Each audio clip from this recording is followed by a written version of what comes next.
This is a story related to Go, which was passed down in my hometown. I didn't know how to read it until the end, but we called it Pandora.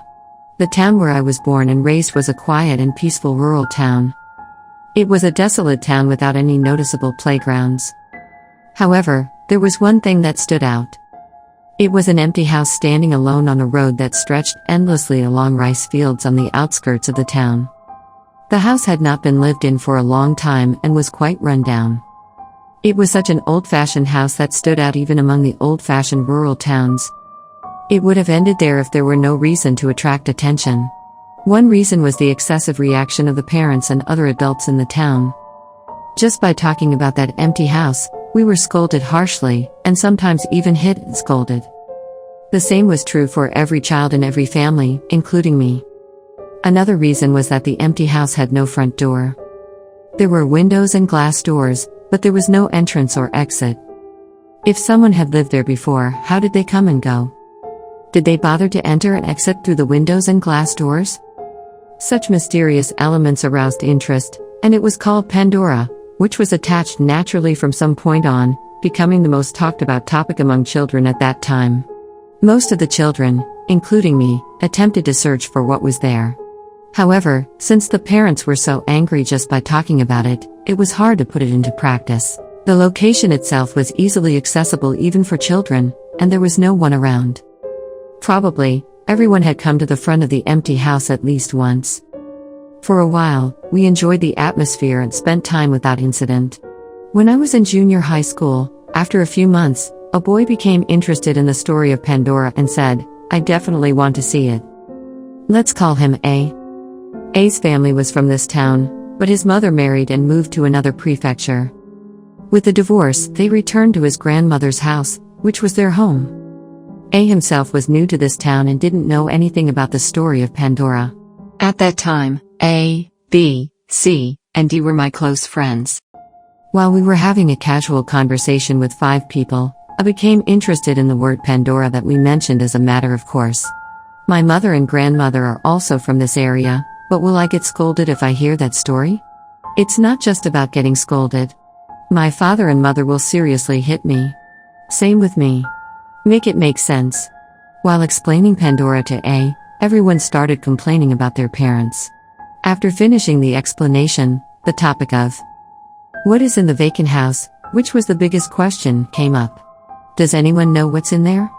No one knows that. I've never been inside, and if I ask, I'll get scolded. Maybe only our parents know? Then why don't we find out what they're hiding? A said it enthusiastically.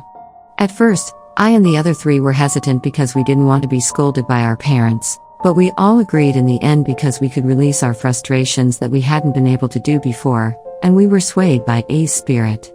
In the subsequent discussions, E, D's younger sister who often followed us when we played, also wanted to join, so we decided to carry out the operation on Sunday daytime with 6 people. On the day, we gathered in front of the vacant house with excitement.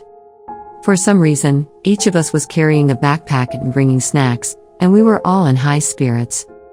The vacant house stood alone in a place surrounded by rice paddies, with no front door. The only way to enter was to break the first floor window. It's not a big deal to compensate for the glass. A said, breaking the glass with all his might and entering inside. We followed suit, thinking that we would definitely get scolded even if there wasn't anything there. It was a living room inside. To the left was the kitchen, and to the right was a wide hall with a bathroom and toilet at the end, a staircase leading to the second floor, and the space that should have been the front door. It was bright as it was daytime, but the hall felt dimly lit due to the lack of a front door. Contrary to the old exterior, the inside was cleaner than expected. Rather, there was nothing inside. There were no belongings or signs of anyone living there. Both the living room and the kitchen were quite spacious but very ordinary. There's nothing here. It's ordinary. I thought there would be something left behind. While the 3 men ate boring snacks and looked around the empty living room and kitchen. So, the secret must be on the second floor. I and D said, and headed toward the stairs, hand in hand with E. However, as soon as we stepped into the hallway, my heart stopped. There was a bathroom in the middle of the elongated hallway to the left, and the toilet was at the end of it. In between, there was a dressing table, and a pole-like object stood in front of it. And the hair was hanging on the pole.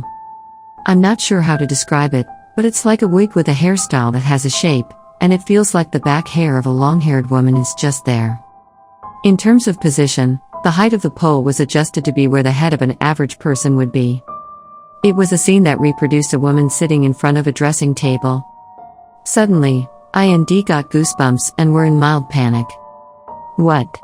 What is this? The three men who came out into the hallway were also stunned by the incomprehensible sight. Only E said, "What is this?" looking curiously. "What is that? Real hair?" A and B said. But C and we desperately stopped them. "Stop it. It's dangerous. It's creepy, and something must be there." "Yeah, stop, please." We felt terrified by the incredibly strange sight, and for the time being, we all went back to the living room. We couldn't see it from the living room, but just looking toward the hallway was unpleasant. What should we do? We can't go to the second floor without passing the hallway. I hate it. It's creepy. I feel like something bad is going to happen. The three of us, I, C, and E, had completely lost our desire to search after seeing something so unexpected. "Hey, D, where's E?" "Huh?" Everyone noticed that E was missing. We were in front of the glass door, which was the only entrance and exit, so it was impossible for E to have gone outside. I look around and don't see E, who should be there. "E? Where are you? Answer us." D desperately called out, but there was no answer. "Hey, maybe she went upstairs." Everyone looked toward the hallway at that one word. "This is bad." "Why? What is she doing?" D cried while tears streamed down her face. "Calm down. We have to go upstairs." We couldn't afford to be scared and immediately up the stairs. "Hey E. E. Cut it out already. Come out." While calling out to E, we walked up the stairs, but there was no answer. After reaching the top of the stairs, there were 2 rooms, both with closed doors. We opened the door directly in front of us first, which was the room with the window we had seen from outside. There was nothing in there, and E was nowhere to be found. It must be that one. We approached the other door and slowly opened it. E was inside, but we were all frozen, unable to say a word. In the center of the room was the same thing as before, a dressing table, a rod in front of it, and long hair hanging from it, just like the one downstairs. Wrapped in abnormal terror, we all stood blankly and couldn't move. "Hey, D, what's this?" Suddenly E said that and then did something unimaginable. E approached the dressing table and opened the top drawer of the 3 that were there. "What's this?"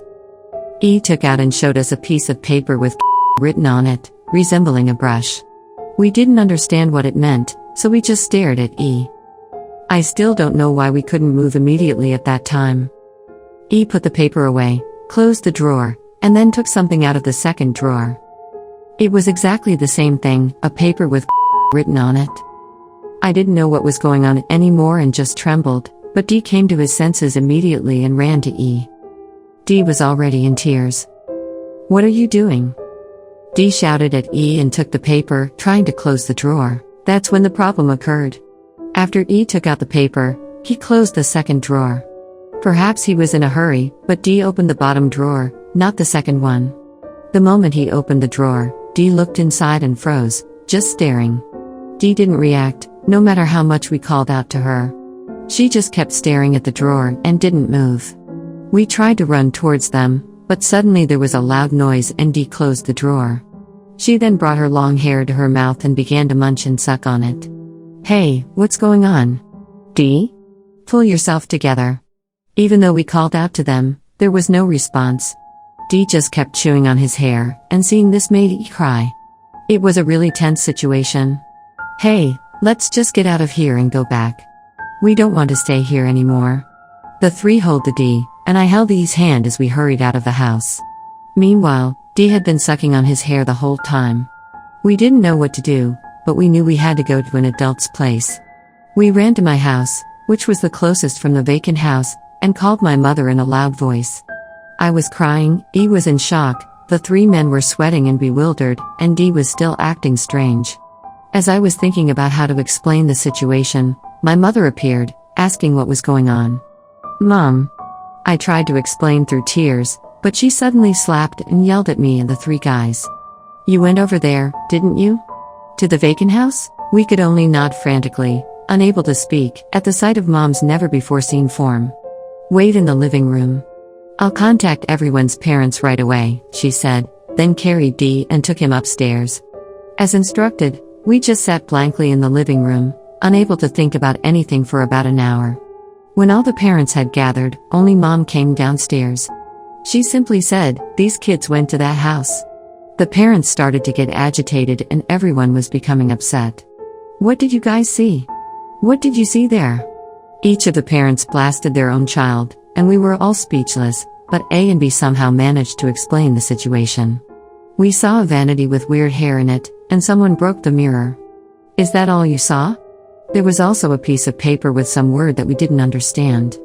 At this one word, everyone suddenly quieted down. At the same time, there was a terrible scream from upstairs. My mother rushed up there, and a few minutes later she came down with Dee's mother, her face wrinkled with tears. "Did she see it? Did Dee see inside the drawer?" Dee's mother approached us with a desperate expression. "Did you guys open the third drawer of the vanity upstairs?" Other parents also interrogated us. We saw the first two drawers. But the third one? Only Dee saw it. Dee's mother grabbed us with incredible strength and started screaming, "You're all supposed to be friends. Why didn't you stop her?" Dee's father and the other parents tried desperately to hold her back and calm her down. After a while, she finally settled down and took E back upstairs with her.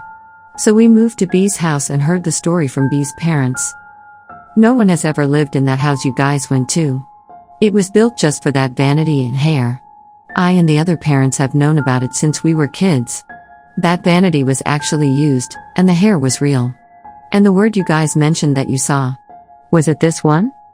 B's father took a piece of paper and wrote and showed it to us. "Yeah. That's the word," we replied. B's father crumpled up the paper and threw it in the garbage. "This is the name of the person who owned the hair. The pronunciation is so obscure that unless you know it, you won't be able to read it. That's all you guys need to know. Don't ever talk about that house again. Don't go near it either. Got it? For now, you guys can stay here and rest." As B's father stood up to leave, B asked him with an air of determination, "What happened to Dee? Why did she have two?" Before he could finish his sentence, B's father spoke up, "Forget about her. She can never go back to who she was, and you guys can never see her again. And you guys will be hated by her mother for the rest of your lives." I'm not blaming anyone for what happened today, but you could see how her mother acted earlier, right? You guys shouldn't have anything to do with her anymore. With that, B's father left the room. We couldn't think of anything. We didn't even know how we spent the rest of the day. It was really a very long day. After that, we continued living our normal lives. From the next day, both my parents and everyone else's parents didn't speak a word about the incident, and we didn't know what happened to Dee either. Dee's family reportedly moved away a month later. It seems that other families besides us were also contacted that day, and talk about that house gradually decreased naturally. I also heard that strict measures have been taken on the glass windows, and no one can enter inside. After that incident, we never went near that vacant house again, and we became distant, probably because of what happened to Dee. We went to different high schools, and I also left town, and it's already been more than 10 years. I'm sorry I couldn't give you a decent answer after listening to my poor storytelling for so long. However, there is one more thing. When I graduated from college, I received a letter from Dee's mother addressed to my mother. Although I couldn't find out its contents, my mother's words at that time were still nagging at me. Mothers have hidden options for their children right up to the end. If it were you who had ended up like that, I think I would have made the same choice, even if it was the wrong answer.